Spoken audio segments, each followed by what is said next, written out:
Hello, welcome to another car chat.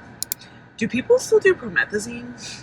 Is that a cool drug to still do, or is that very early 2000s? I don't know. Random thought of the day. But hey, that's not why we're here. We're not here to spend our whole time talking about promethazine. Unless that's what you want, then let's get into it. I'm totally kidding. Okay. I have famously said that you are already a master manifester, okay?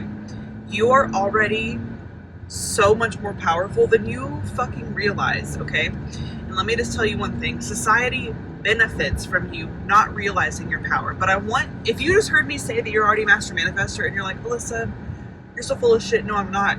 Because I don't have the things that I desire. And this current circumstance that I'm in, it's not it. You manifested the circumstance you're in.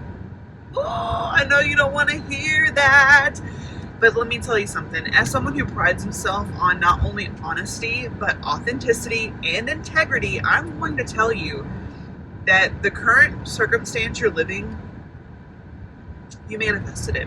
You manifested it. We are all master manifestors. We are all creators of our reality, and it is what it is. Now, if you're about to start typing in the comments like, you don't know what you're talking about, why would I manifest this thing? So here's the thing. I lost both of my parents within 6 months of each other 7 years ago.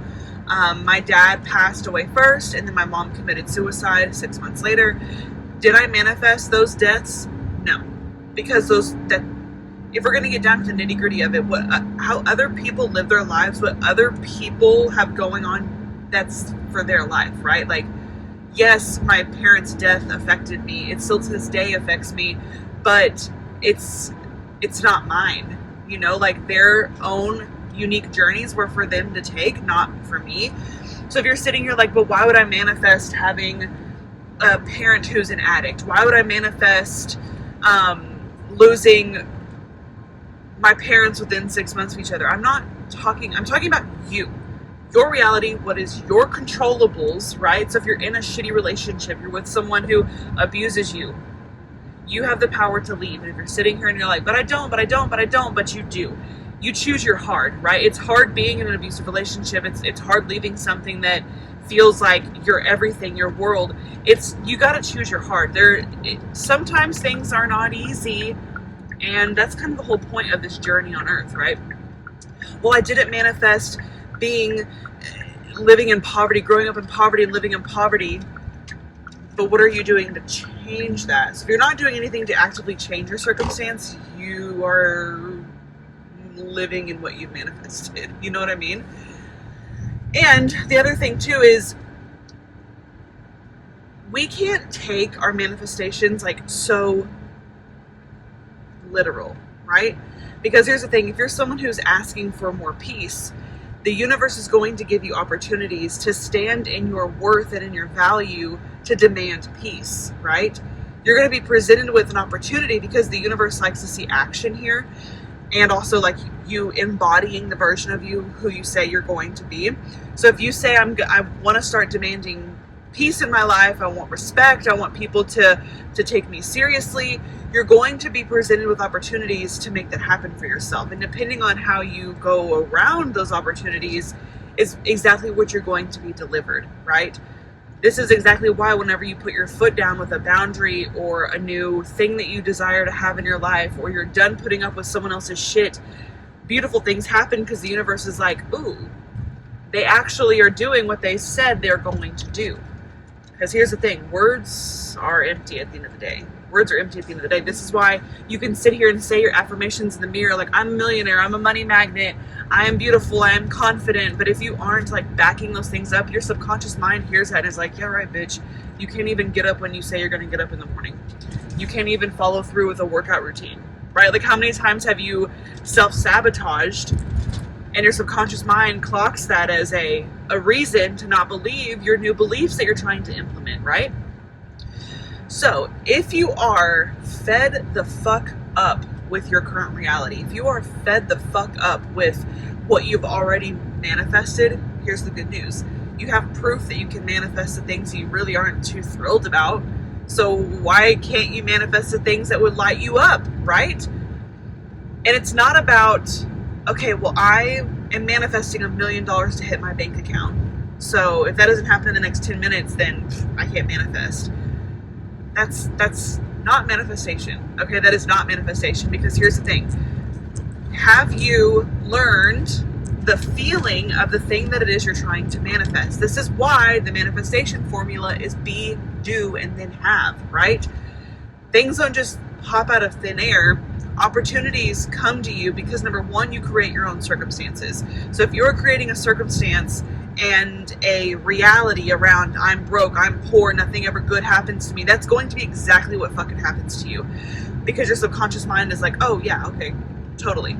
But you have to start rewiring your subconscious mind into believing and embodying the things that it is that you actually desire. So what does being a millionaire feel like to you? Does it feel stress-free, flowy, easygoing, light, peaceful, fun? Start embodying those feelings every single fucking waking moment of your life. Then guess what? The money comes as a byproduct.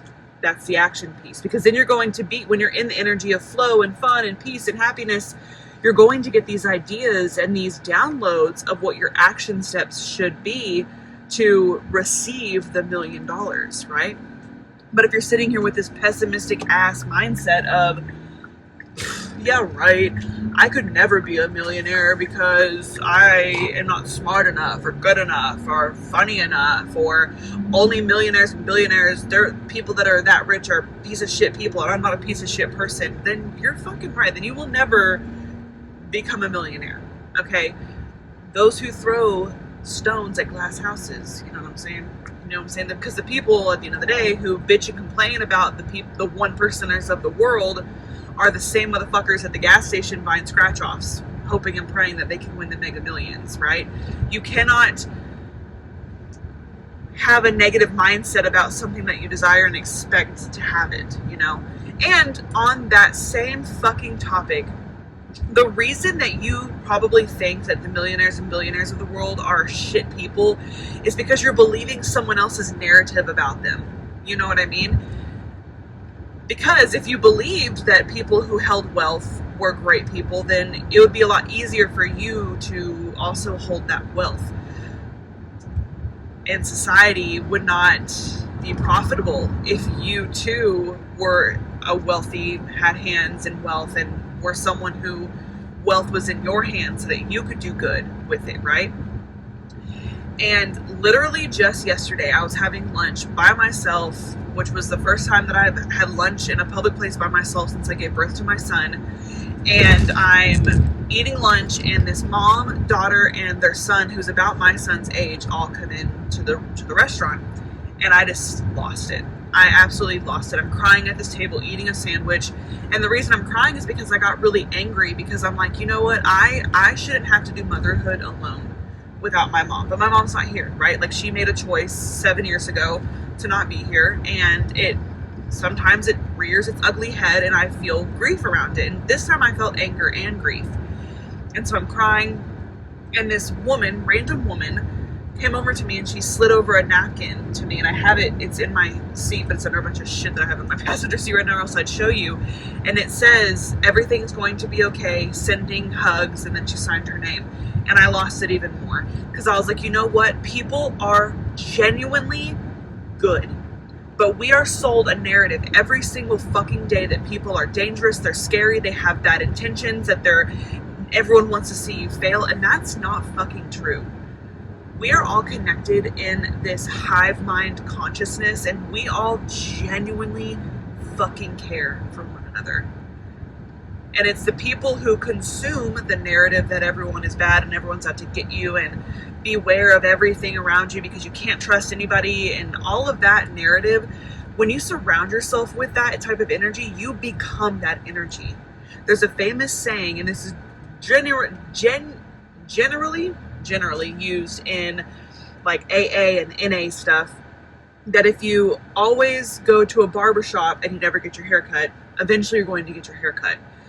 Essentially, you become what your environment is. Okay, so like if you're always hanging around that type of ideology and mindset, then you too are going to adopt it. I'm kind of getting off the rails here, but I swear to God, this is all connected. And this is honestly why I love my car chats, because it's straight up just stream of consciousness downloads of what you need to hear, and you're hearing it now in this beautiful divine timing. So, I'm not saying any of this to piss you off or frustrate you, but if it does piss you off and frustrate you, good. Because that means that there is something in you that's getting fired up that's like, damn. You know, like you're right. Like, I should make a change. I should do a difference. I should, better myself, better my circumstances. Because at the end of the day, no one is going to fucking do it for you. And that's another narrative that I'm so tired of seeing and hearing, is like all these people who live in the camp of bitching and complaining about their circumstances are also with their hands stretched out saying, someone please fucking help me. Help yourself. Help yourself. Because here's what you do whenever you help yourself. You also start to build that trust within yourself, and you also start to rewire your subconscious mind to start actively looking for ways to do better, have better, be better, live in a different and better circumstance and environment. You and your subconscious mind, you have got to be on the same page. And the reason that you can't live out this beautiful vision board that you have for yourself right now is because you and your subconscious mind are fist fighting. And when you and your subconscious mind fist fight, that divide right there is enough alone to keep you from really attracting and receiving the things that it is that would make you feel and be the version of you that you want to feel and be. And here's the thing about feeling and being. You can't sit here and think that you're going to have all of your problems solved when you receive a lot of money. You can't sit here and think that all of your problems are going to be solved whenever you get that job, find that partner, I don't know, whatever. Like, you have to embody the version of you who already is without those things or with those things, and then all of those things become the byproduct of it. Because the manifestation formula is what? Let's all say it together now. Be, do, and then have. That's the whole point. So, all of that to say, you already are a master manifester. You already are so powerful, so incredible, so capable and deserving of the life that it is that you want to have. You've already manifested everything that's in your current circumstance this far. So why don't we turn it up a notch and start manifesting the things more intentionally, more effectively, and more efficiently? And hi, my name is Alyssa Simpson. I'm a mindset manifestation coach, and I help women become fluent in their power to become more efficient, intentional master manifestors. There are tons of ways to get into my world. I have tons of free resources. I have so many things that are here to inspire you and get you to that next level. All you have to do is just tap in and turn the fuck on. You know what I'm saying? I'll see you guys next time. Bye!